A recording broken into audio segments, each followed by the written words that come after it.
Graça do Senhor Jesus esteja sobre todos vocês, sobre todos nós, meus irmãos, nesta hora. Amém. Queridos, o momento da palavra do Senhor sendo pregada, um momento especial. Até aqui nós entregamos para o Senhor o nosso culto, a nossa oferta, a nossa adoração. Agora você precisa se preparar para receber do Senhor. Então é preciso você se atentar, você aquietar o coração nesse momento e ter reverência e buscar entender a palavra de Deus para você nesta hora, nesta noite. Amém. Abra sua Bíblia então, para isso, em Colossenses capítulo 4. Colossenses capítulo 4, os versículos 2 a 6. Versículos 2 a 6, Colossenses capítulo 4.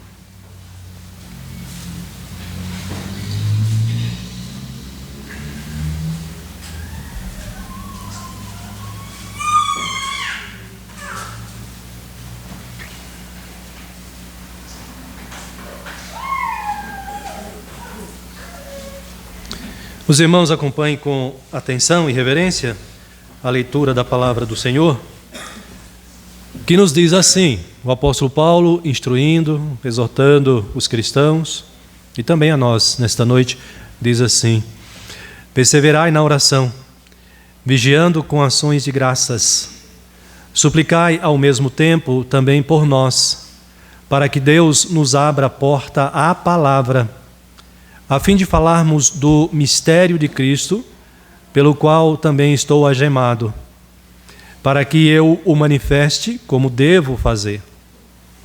Portai-vos com sabedoria para com os que estão de fora. Aproveitai as oportunidades. A vossa palavra seja sempre agradável, temperada com sal, para saberdes como deveis responder a cada um. Amém. Minha garganta está um pouco ruim. Eu até ia dirigir a liturgia também, pedir o socorro do presbítero Daniel para nos auxiliar aqui. Então, vou procurar não exagerar aqui no uso da minha voz. Por isso eu peço até uma atenção redobrada dos irmãos também, neste momento. Mas, meus irmãos, esse texto aqui ele é muito interessante. Você que vem acompanhando as exposições das mensagens nesta carta, você deve estar atualizado. E chegando aqui agora, espero que você esteja também ansioso para entender qual é o sentido, qual é o ensino, o ensinamento dessa palavra para o seu coração, para a sua vida também. Mas eu quero chamar a atenção dos irmãos, inicialmente, para o fato de que o apóstolo Paulo, antes de chegar aqui no versículo 2 do capítulo 4, ele estava falando para classes de pessoas. Você se lembra bem, está aí no texto anterior. Para quem eram essas classes de pessoas? O apóstolo Paulo levou o ensino bíblico, o ensino da vontade de Deus, para maridos, para esposas, para filhos, para servos, ensinos específicos para cada um no seu respectivo papel, diante da igreja e diante de Deus também. Agora, a partir do versículo 2, o apóstolo Paulo vai falar de dois temas, basicamente. O assunto que ele vai tratar aqui é um assunto que serve para toda a igreja. Agora, ele não vai falar mais para classes de pessoas. Então, esse ensino é para todos nós, que o apóstolo Paulo traz do versículo 2 ao versículo 6, como eu já li para os irmãos aqui, meus amados irmãos. Basicamente, nesse texto aqui, nessa pequena passagem, o apóstolo Paulo trata de dois assuntos importantes. Por isso que ele fala a toda a igreja, porque são dois assuntos que são essenciais para quem se diz cristão. São dois assuntos que precisam ser encontrados na sua vida, né? Se você se diz um convertido, um crente, eu preciso encontrar esses dois assuntos, essas duas atitudes na minha vida cristã. Que atitudes são estas, pastor? Oração e missão. Oração e missão são atitudes que todo cristão deve ter. Não tem outro jeito. Se a pessoa diz que é convertida, se ela diz que entregou a sua vida para Jesus Cristo, ela precisa orar e ela precisa evangelizar. Na prática, é isso que Paulo nos mostra aqui, 2 assuntos que são básicos, que são essenciais, que precisam ser encontrados na vida de todo convertido, de todo cristão genuíno. Não existe cristão que não ore. Não é possível isso. E não existe cristão que não esteja comprometido com a missão da igreja. Não existe cristão que não esteja envolvido com a evangelização em algum grau. Se ele é um convertido, se ele tem certeza da sua salvação, se ele tem Jesus na sua vida, ele está comprometido com a missão da igreja, que é a missão da igreja de Cristo. Em alguma medida, isso precisa ser encontrado também na sua vida. Então, é sobre isso que eu quero falar com os irmãos nesta noite, para o nosso aprendizado na palavra do Senhor. Oração e missão. Atitudes, ou são atitudes, que todo cristão deve ter. E aí eu começo chamando a atenção dos irmãos para o primeiro ponto que nós podemos destacar aqui, né? Oração e missão, atitudes que todo cristão deve ter. Em primeiro lugar, o apóstolo Paulo ensina a nós, aqui nesta noite também, que como cristãos nós devemos perseverar na oração. Observe que o versículo 2 inicia exatamente com essa palavra: perseverai na oração. Qual que é a ideia de perseverar? Você sabe, você tem uma ideia do que significa essa palavra, perseverar. Perseverar é você não desistir do alvo, do propósito, do compromisso. Perseverar é você insistir para que isso continue acontecendo, continue a ocorrer na sua vida. Mas Paulo tem o alvo aqui, a oração.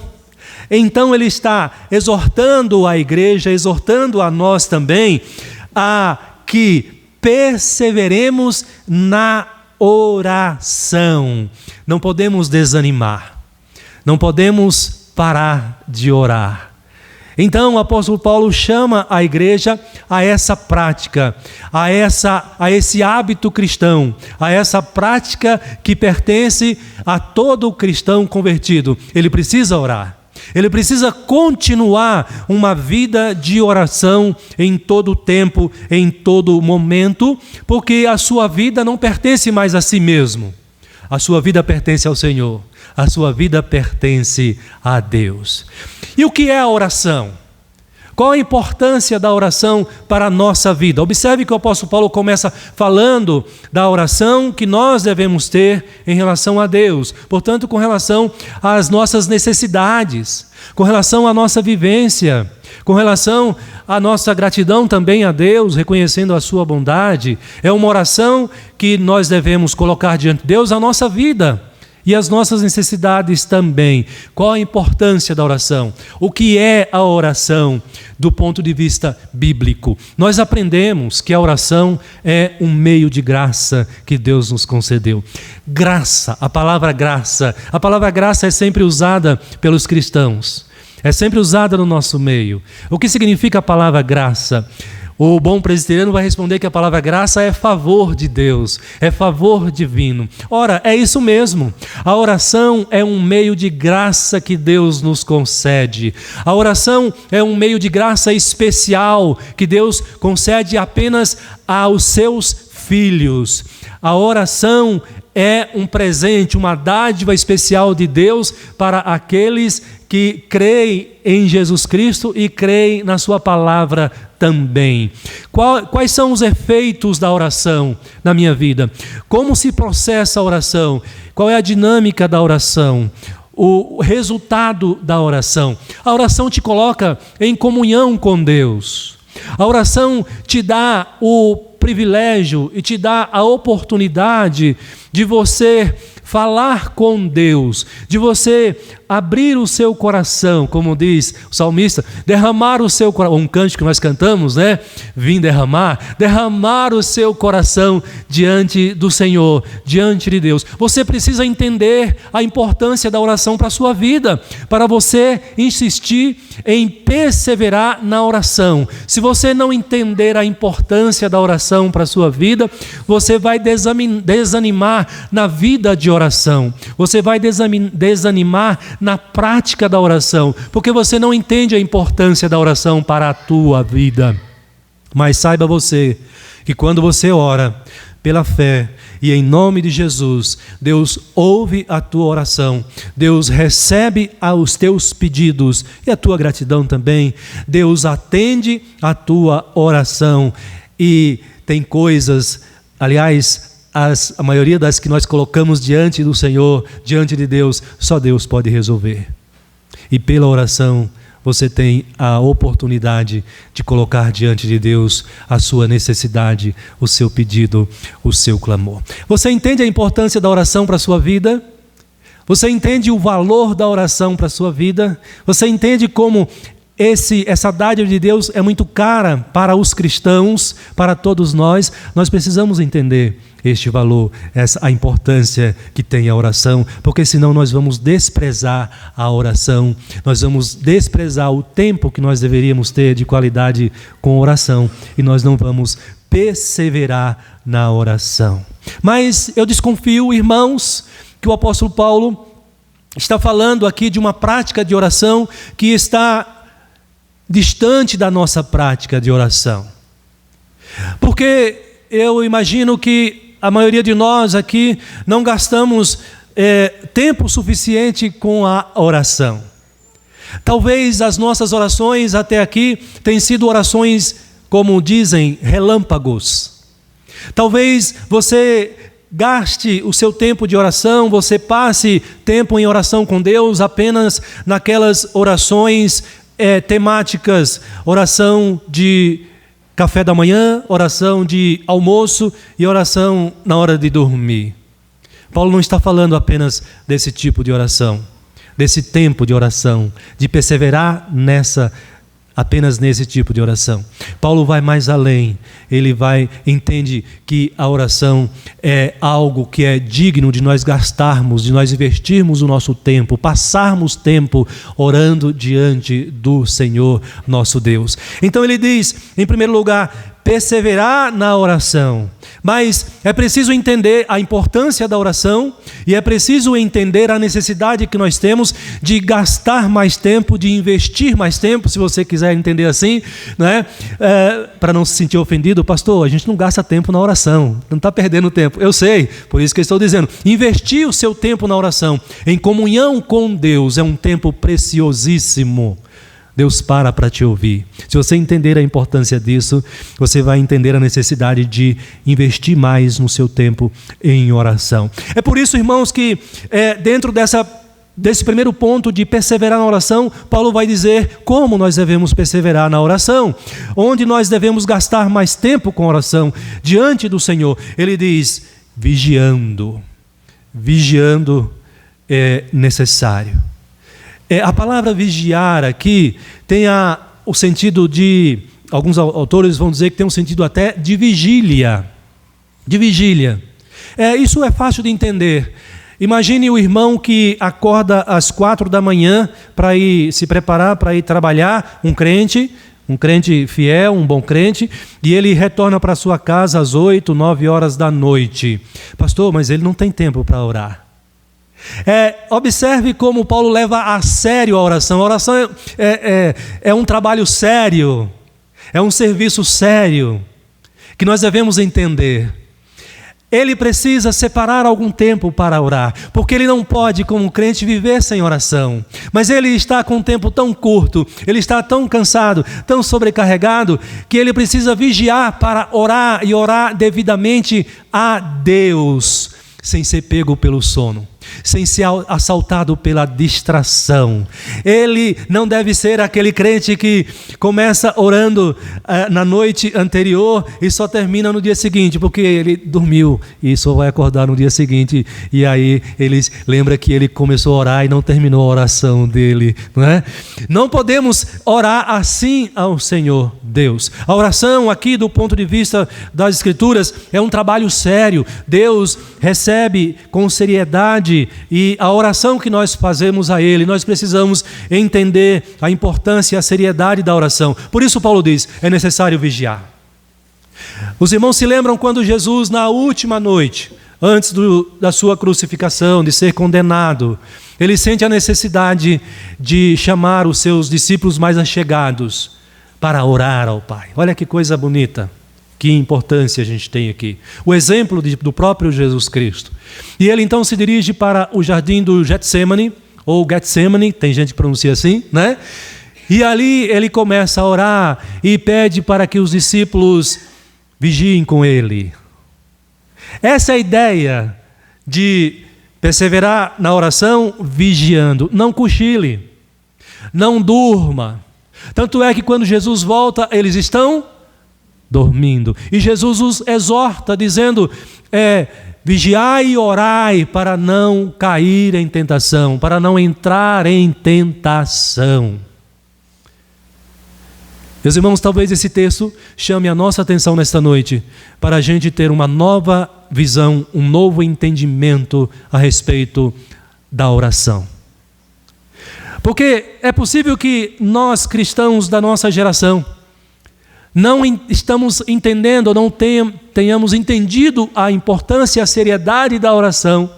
E nós, de fato, quando paramos para orar, nós oramos apressadamente, nós oramos irrefletidamente, nós oramos sem dar a devida reverência àquele que recebe a nossa oração, que é o nosso Senhor Deus, o Criador de todas as coisas.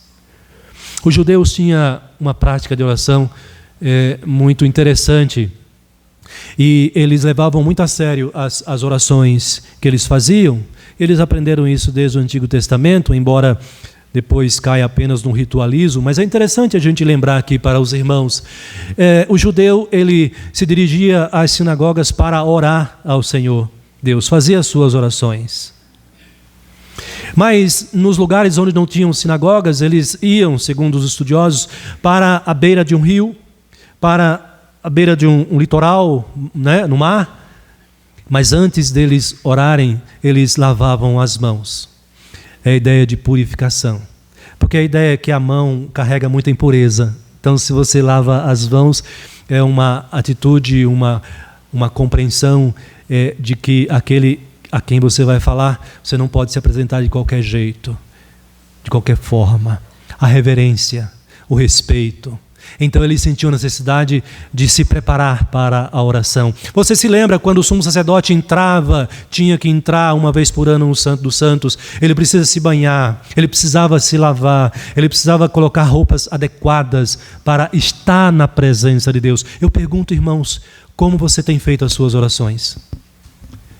Como nós temos nos preparado para orar ao Senhor? Se nós não entendemos ou não entendermos a importância da oração e a importância daquele a quem nos dirigimos, nós não iremos perseverar na oração, muito menos vigiando para que não cochilemos ou não nos distraiamos diante de qualquer coisa que vai tirar a nossa atenção.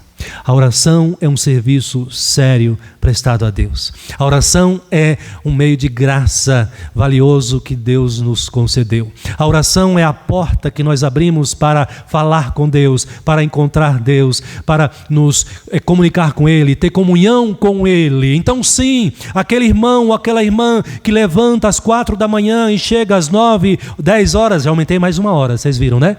Às 9, 10 horas da noite, 22 horas da noite, né? 22 horas na sua casa. Sim, se ele entende a importância da oração, ele vai sentir a necessidade de separar uma hora para orar ao Senhor, e ele vai se esforçar para vigiar, para que ele permaneça acordado enquanto ele ora e atencioso à sua oração a Deus, confiante de que Deus está ouvindo, atendendo, recebendo a sua oração.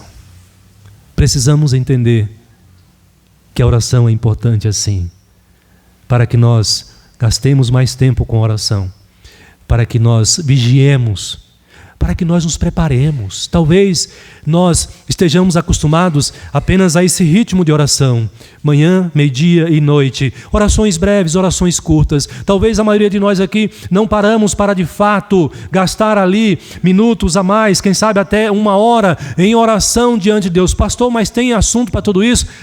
Tem. Se você estiver em comunhão com Deus, você tem muito assunto para tratar com Deus, para colocar diante do Senhor nosso Deus.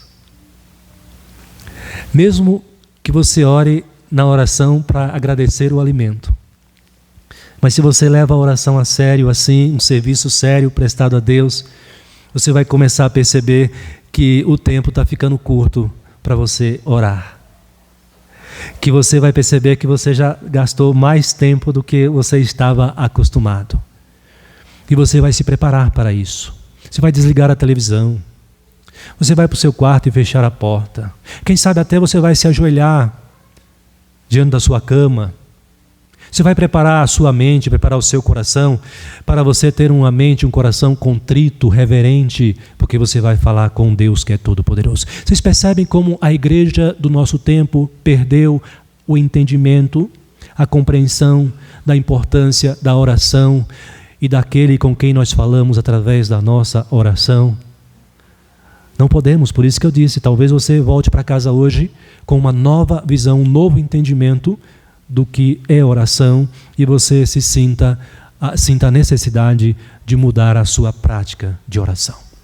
Mas o apóstolo Paulo vai dizer que nós devemos perseverar na oração, vigiando para não cochilar, para não se distrair diante do Senhor, o que é uma ofensa para Deus. Quando você agenda com Deus um tempo para oração e você não dá a atenção devida que Deus merece, nós estamos ofendendo a santidade, a presença desse Deus que é tão supremo, tão poderoso.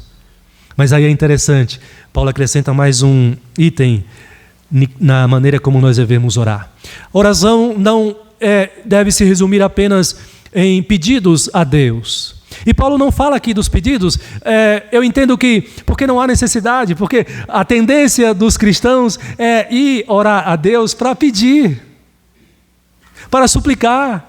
Normalmente nós costumamos ir a Deus, é claro que eu não estou dizendo que você não agradeça, mas os pedidos ficam mais evidentes e muitas vezes nós parece que damos muita ênfase aos pedidos, às necessidades e nos esquecemos de agradecer. E talvez seja por isso que Paulo acrescenta esse ponto aqui, quando ele diz no versículo 2, com ações de graças. Não é apenas pedir, não é apenas chorar, não é apenas se arrepender diante de Deus, mas é você olhar para a sua vida, a vida dos seus familiares, a vida da sua igreja e encontrar a bênção de Deus, o cuidado de Deus, o amparo de Deus, a proteção de Deus, a direção de Deus. E eu tenho certeza que quando você faz isso, você encontra muitas bênçãos. E aí, quem sabe, você é motivado até cantar o hino. Conta as muitas bênçãos, dize-as quantas são, mas nós temos muitas vezes pouca vontade de pararmos para refletir e resgatar na bondade de Deus na nossa vida. O que Deus tem feito por nós, o que Deus tem nos dado, como Deus tem nos livrado. Você que é criança já consegue fazer essa reflexão. Os pré-adolescentes que estão aqui, os adolescentes também, você consegue enxergar a bondade de Deus na tua vida, para quando você for orar, a Escritura nos ensina, agradeça, ação de graças ao Senhor.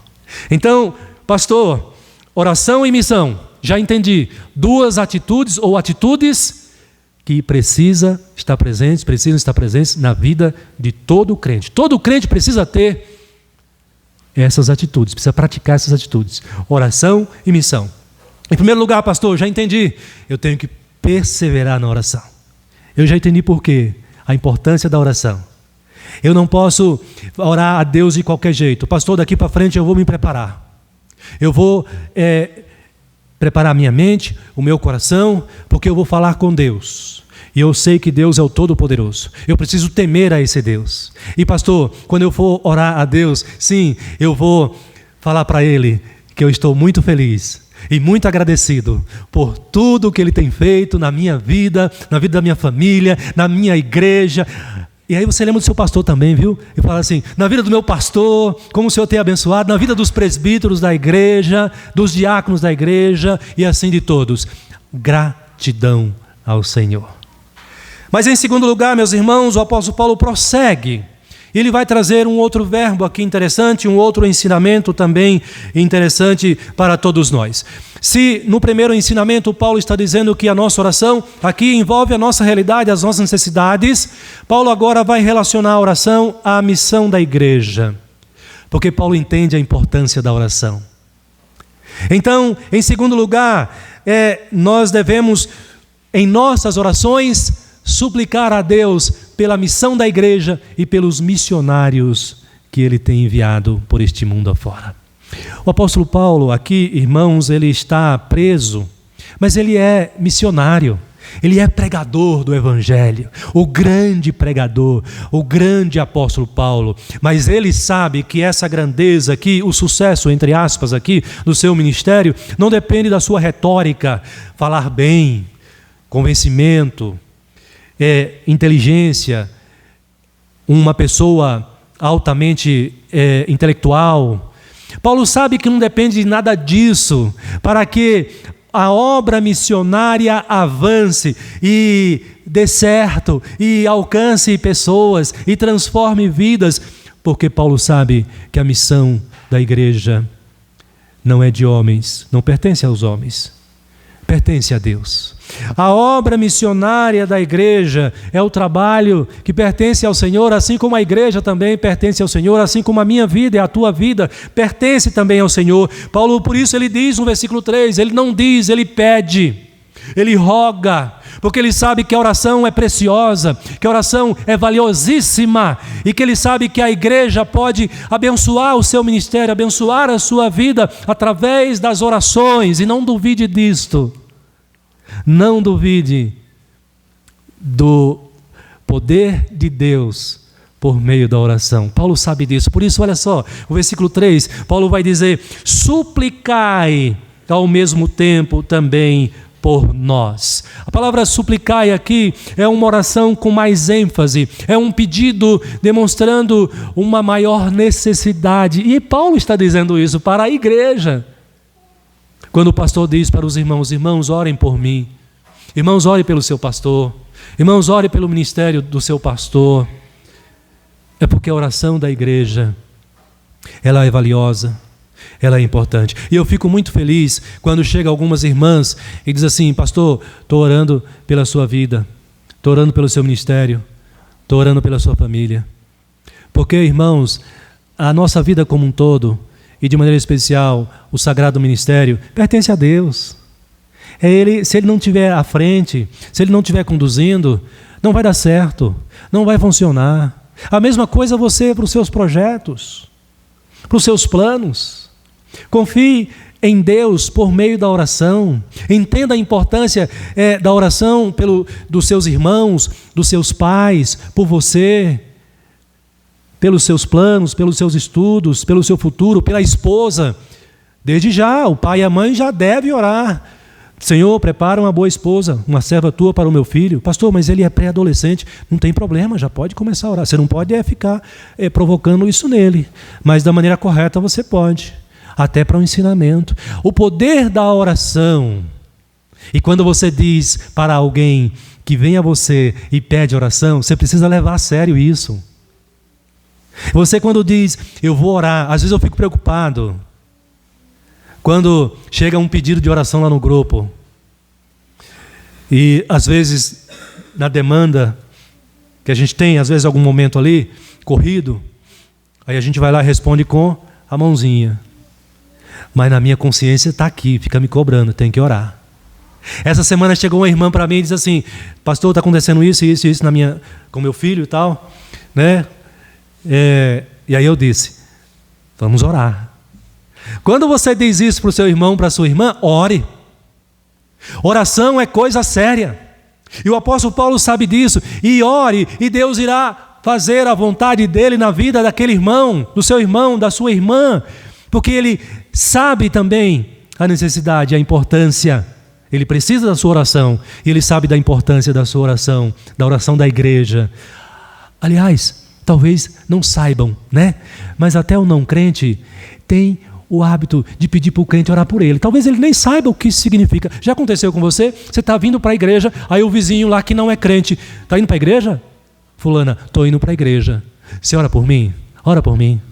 Talvez ele peça oração para você que é crente, que segue as escrituras. Talvez ele peça a intercessão do santo, A, B, C, né? Vai pedindo, porque ele não entende, mas você entende, porque você conhece as escrituras. Você está aqui ouvindo esse sermão nessa noite, aprendendo a importância da oração e que Deus leva isso a sério. E o apóstolo Paulo, quando ele diz suplicai por mim, o apóstolo Paulo entende que é necessário que a igreja ore para que o ministério dele, para que a missão que ele realiza, a missão de Deus, a missão da igreja seja bem sucedida. E o apóstolo Paulo entendia isso tão claramente que ele faz isso em muitas das suas cartas. Ele pede à igreja para que ore por ele. Suplicai ao mesmo tempo também por nós. E olha que o pedido de Paulo é um pedido bem específico e é um pedido voltado exatamente para a missão. Por isso que eu estou dizendo para você que, em primeiro lugar, Paulo trata da oração que envolve a nossa realidade.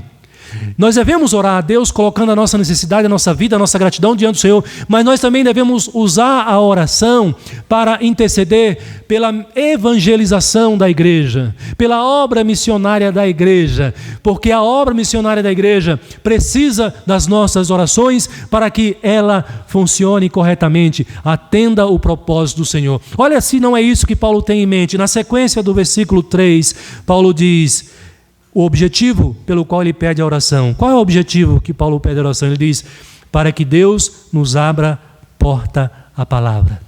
O que Paulo quer dizer com isso? Paulo quer dizer o seguinte, irmãos, orem por mim no meu ministério de pregação da palavra, para que Deus me dê oportunidade, para que Deus prepare as condições para que eu leve o evangelho adiante, para que eu pregue a palavra. Deus mesmo vai preparar as ocasiões, os momentos, as pessoas, para que a sua palavra seja pregada por mim. É isso que Paulo está dizendo aqui, quando ele diz para a igreja nesta carta, para que Deus nos abra a porta à palavra.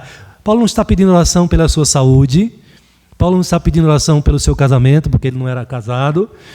Paulo está pedindo oração pelo ministério da palavra, porque ele sabe que esse ministério não é de homens, mas é de Deus, e ele só vai funcionar por meio da ação do poder de Deus, e a igreja pode ajudar Paulo nisso. Por isso que ele diz, se reúnam e orem por mim. Então eu estou lá no campo, eu estou lá em outro país, mas a igreja está aqui, está orando. Nós fazemos isso e devemos fazer com mais seriedade com o nosso missionário reverendo Ronaldo, com a nossa missionária a Mônica. A igreja está aqui, a igreja está nas suas casas, eles estão lá no campo e eles necessitam das nossas orações, porque sem oração, sem a ação de Deus, é impossível a pregação do Evangelho e o transformar de vidas por meio do Evangelho. Mas Paulo prossegue, ele diz, não só da oportunidade, não só do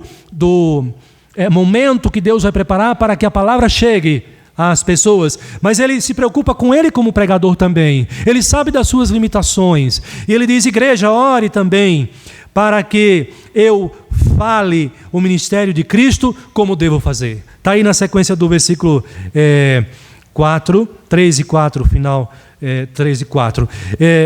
Paulo sabia que ele podia errar, sabia que ele poderia pregar o Evangelho e não ser fiel ao Evangelho. Ele precisa da iluminação do Espírito Santo.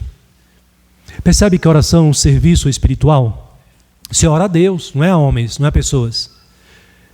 E Deus ouve a oração e Ele atende. Mas vamos trazer para nós aqui, quando você está com um problema, irmão ou irmã, você que é crente, não é isso que você faz também? Pastor, estou passando por uma luta. ora por mim. Chega para o irmãozinho, para a irmãzinha, estou passando por uma luta grande, preciso de orações. Não é isso que nós fazemos?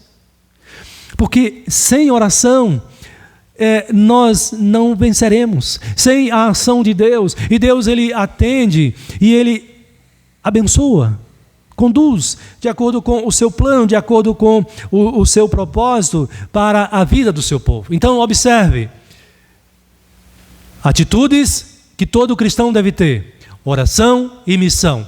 Não existe crente que não ore. Então, em primeiro lugar, perseverai, irmãos, na oração. Gaste tempo com a oração. Entenda a seriedade da oração. Em segundo lugar, ore pela obra missionária da igreja. Ore para o crescimento desta igreja. Ore para que aqueles que vêm a esta igreja, que Deus manda para cá, Deus prepare a mente, prepare o coração, para que eles entendam o Evangelho, para que eles creiam em Jesus Cristo. A obra da salvação, meus irmãos, não é capacidade humana. A obra da salvação é de Deus. É Deus que tem o poder para converter pecadores. É Deus que tem o poder para libertar pecadores da escravidão do pecado e deste mundo aqui também. E a sua oração, além da evangelização, ela é muito importante também. Eu quero que você entenda esse ensinamento e guarde no seu coração. Se toda a igreja estiver envolvida e comprometida com a obra missionária da Igreja de Cristo, começando com a sua igreja local aqui, Deus irá atender a sua oração e essa igreja irá crescer e multiplicar para a glória do seu nome. Amém. Mas pastor, é só isso? Não. Tem mais uma lição. E a terceira lição, irmãos, vai nos ensinar aqui que além de perseverar na oração, suplicar pela missão, pela evangelização, em terceiro lugar, você precisa participar da missão. Participar da evangelização. Então, pastor, você está me dizendo que não basta só orar? Eu pensei que só orar era suficiente. E aí, para mim, tudo bem. Eu posso orar da minha casa, eu posso orar da igreja. Eu não preciso pôr a mão na massa. Eu não preciso me envolver em contato com as pessoas para evangelizar. Não é assim. Todo cristão precisa se envolver com a obra missionária. E é isso que Paulo nos ensina nos últimos versículos, 2 últimos versículos, que nós devemos participar da missão. Então, não basta apenas a oração, é preciso evangelização. Todos nós precisamos nos envolver com a obra missionária. E aí Paulo diz como nós devemos nos envolver. Olha o versículo 5, que Paulo diz: portai-vos com sabedoria. O que significa isso, meus irmãos? Paulo está dizendo para a igreja dos Colossos e para nós também aqui: portai-vos com sabedoria. E aí ele acrescenta aqui um detalhe: para com os que são de fora. Portai-vos com sabedoria para com os que são de fora. Qual é a preocupação do apóstolo Paulo? Com o seu testemunho. Tem tudo a ver com o seu testemunho aqui. Paulo diz aqui: seja sábio, cuide do seu testemunho, seja sábio. Mas também essa sabedoria que Paulo roga aqui, ela vai numa outra direção também. Sabe qual é? Seja sábio para você saber o momento de você falar e de você se calar. Tenha sabedoria, portai-vos com sabedoria, para você saber o momento de falar e o momento de calar. Tenha sabedoria, ele prossegue no texto e ele vai dizer: portai-vos com sabedoria para com os que são de fora. E aí ele diz, veja se não estou certo na minha interpretação. Ele diz: aproveitai as oportunidades. Você precisa ter sabedoria para saber o momento certo que você vai falar. Você precisa ter sabedoria para você saber o momento certo que você vai se calar. Você precisa ter sabedoria para você não perder aquela oportunidade que Deus colocou diante de você naquele momento, com aquela pessoa, determinada pessoa ali. Todo cristão precisa estar envolvido com a missão da igreja. Talvez você não precise, se você não tem essa vocação, estar envolvido na missão da igreja no mesmo nível de conhecimento teológico e bíblico do apóstolo Paulo, ou do pastor da igreja, ou de quem fez um seminário, mas você precisa se envolver com a missão da igreja, com o conhecimento que você já tem. Percebe? Há uma diferença aqui. Você se envolve com a obra da missão no seu dia a dia, porque você tem a sua atividade profissional. Você tem o seu compromisso já com o sustento da sua família. Você não é um missionário, você não é um pastor, mas ainda assim, a palavra de Deus nos chama a participar da missão. De que forma? Com essa sabedoria, aproveitando as oportunidades que Deus nos dá com sabedoria. Eu já contei para vocês aqui que um certo dia eu fiquei muito chateado comigo mesmo, porque eu perdi uma oportunidade. Eu já morava há alguns anos aqui em São Paulo, e eu encontrei aqui em São Paulo, eu fiquei muito feliz, que eu encontrei um colega conterrâneo, lá da cidade que mana leite e mel. Vocês sabem qual é, né? A cidade que tem o nome mais engraçado, Morro do Chapéu, né? Quando eu falei isso num seminário uma vez que eu fui visitar, eu moro em Morro do Chapéu. Seminarista é gente triste, né? Não, é sarrista mesmo. E aí caíram na risada. E eu fiquei ali sem saber onde enfiava a cara, né? Por que eles estão rindo? Porque a cidade chama Morro do Chapéu. Mas eu encontrei esse colega meu aqui de Morro do Chapéu. E aí nós paramos, encontrei na rua. E nós ficamos ali conversando, eu perguntei várias coisas para ele também me perguntou, conversamos sobre alguns assuntos ali rapidamente. Ele não era um cristão, ele não era convertido. E eu deixei ele embora, eu perdi a oportunidade.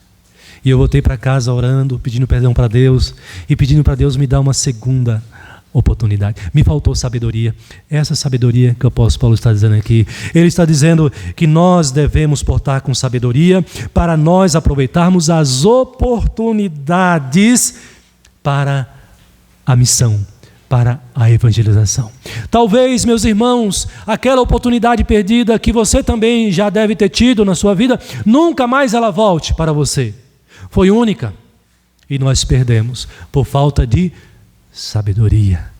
Saber o momento de falar e saber o momento de se calar também. Essa aplicação também ela pode ser muito prática no casamento misto. Se a esposa tem um marido não crente ou se o esposo tem a esposa não crente, ela precisa ou ele precisa usar da sabedoria. Aqui Paulo está dizendo do nosso relacionamento com os de fora. Os de fora aqui são os não crentes. Então ele se aplica a todos esses contextos. Como eu devo falar, quando eu devo falar. E aí, o que você pode fazer? Senhor, me dá sabedoria. E Deus vai te dar sabedoria para você saber o momento certo de você falar e o momento certo de você se calar. Mas ele prossegue e diz ainda como nós devemos participar da missão, falando de uma segunda atitude. Ele diz que nós devemos ser, a nossa palavra deve ser sempre agradável. O crente precisa ser uma pessoa agradável. O crente não pode ser uma pessoa birrenta. O crente, eu estou falando para crentes aqui nesta noite, não pode ser uma pessoa pavio curto, que sai socando a cara de todo mundo, resolve no braço. Para com isso, irmão. Para com isso, irmã. Você não confia no poder de Deus, na vingança que é o Senhor quem dá? Ele toma vingança por você, mas se você quer tomar vingança a você mesmo, ele deixa também. E aí o resultado vai ser o seu. Qual é o melhor? Com Deus ou sem Deus? Confiando em Deus ou não confiando no Senhor? Não confiando em Deus. Então, o apóstolo Paulo, o texto sagrado está dizendo que nós devemos participar da obra missionária. Além de sabedoria, nós precisamos ser pessoas agradáveis em nosso relacionamento, principalmente com os de fora. Pastor, mas eu tinha invertido, achei que com os de fora eu podia chutar o balde, ser grosseiro, e com os de dentro, porque são tudo salvo, irmãos em Cristo, eu trato de maneira agradável, amorosa e prazerosa. Não! Tem que tratar os dois assim, mas você precisa dar mais atenção ainda com relação aos de fora, porque você não pode escandalizar o Evangelho. você não pode escandalizar o reino de Deus. Você não é inimigo do reino. Você não presta um desserviço ao reino de Deus, à igreja de Cristo. Você está aqui para servir ao reino. Você está aqui para prestar um serviço ao reino. Quando você evangeliza, quando você participa da missão de maneira agradável, você está servindo ao Senhor. E é tão prazeroso você se relacionar com pessoas agradáveis, não é? Eu gosto. Mas às vezes Deus nos manda nos relacionar com pessoas desagradáveis. E tudo bem. Nós temos que ser agradáveis. Esse ensinamento é para o cristão. Sobretudo em missão, envolvido com a missão, e nós temos que ter a missão na veia, ou seja, no coração e na mente. Aproveitando toda a oportunidade. Mas como, pastor? Eu tenho que chegar lá e dizer a ele: você vai para o inferno mesmo, porque você é um pecador miserável, seu desgraçado. Se você não se arrepender, você vai para o inferno. É assim que é ser agradável? Você vai criar um bloqueio, você vai criar uma barreira. O que Jesus disse para a mulher supostamente adúltera? Trouxeram sob acusação. A prova foi a palavra deles, por isso que eu estou aqui dizendo para vocês assim, supostamente. Mas ainda que ela tenha sido uma mulher adúltera, que a lei, segundo os judaizantes, tinha que apedrejar. Gente, olha a palavra de Jesus. O que Jesus disse? Vai, mas não peque mais, tá? Vai, não peque mais. O que Jesus diz quando ele está na cruz? Qual foi a oração de Jesus para aqueles seus cruéis inimigos que o crucificaram na cruz? Injustamente, que Jesus não mereceu morrer na cruz, crucificado. O que Jesus diz ao Pai, quando ele ora ao Pai? Ele diz: Pai, perdoa-lhes, porque não sabem o que fazes. Palavras agradáveis, mas palavras agradáveis não significa você ser injusto. Não significa você não ser verdadeiro, não usar a palavra da verdade. Mas o que Paulo está dizendo aqui, nós podemos aprender com o apóstolo Paulo, meus irmãos, é que nós devemos evangelizar, nós devemos falar a verdade sim para as pessoas, mas fale em amor. Alongue a sua paciência, tenha paciência, não exploda, não estoure, porque você já cansou de falar. As Escrituras diz que nós devemos ser agradáveis. E mais, ele diz que a nossa palavra deve ser temperada com sal. Uma das funções primordiais do sal é proteger do apodrecimento, da corrupção. Significa que a sua palavra não deve ser palavra que vai destruir, que vai matar, que vai tirar a vida, que vai tirar a saúde espiritual, emocional daquela pessoa. Porque a sua palavra deve ser agradável e temperada com sal. Isto é, uma palavra que promove a vida. Não o contrário. Uma palavra temperada com sal, para saberdes como deveis responder a cada um. Às vezes, irmãos, eu reconheço, nós temos falhado nesses pontos. Talvez até nesse último ponto aqui, de ser agradável no falar. Que Deus tenha misericórdia de nós. Mas cabe a nós a responsabilidade de nós melhorarmos, de nós corrigirmos isso. E o ponto do apóstolo Paulo aqui, ainda que isso possa ser aplicado e deva ser aplicado nos nossos relacionamentos entre irmãos em Cristo e até na nossa família, mas o apóstolo Paulo está chamando a nossa atenção para o nosso relacionamento com os de fora, com os que não são crentes no Senhor Jesus Cristo. Oração e missão. Atitudes que todo crente deve ter. Você entendeu a importância de você orar ao Senhor. Colocar a sua vida, a vida dos seus irmãos diante de Deus. E entendeu que a oração é um serviço sério diante do Senhor. E eu espero que daqui para frente você eleve o nível, a qualidade do seu tempo de oração com Deus. Mas também você aprendeu nessa noite que você pode usar a oração, esse meio de graça, para abençoar os irmãos que estão lá longe, mas também para abençoar a sua igreja aqui, através da evangelização, orando por aqueles que estão discipulando. Vocês estão sabendo que a nossa igreja está discipulando novamente? Que bom, louvado seja Deus, eu fico muito feliz. Nós temos 3 discípulos sendo discipulados pelos nossos irmãos. Orem por eles, eu tenho orado. Ore pelos discipuladores da nossa igreja, ore pelos discípulos, para que eles entendam a palavra que está sendo ensinada. Confie nesse meio de graça que Deus te concedeu. E por último, você não cruze os braços e se limite apenas à oração. A palavra de Deus te chama também a participar da missão com sabedoria, com palavra agradável, sendo agradável àqueles a quem você vai levar a palavra.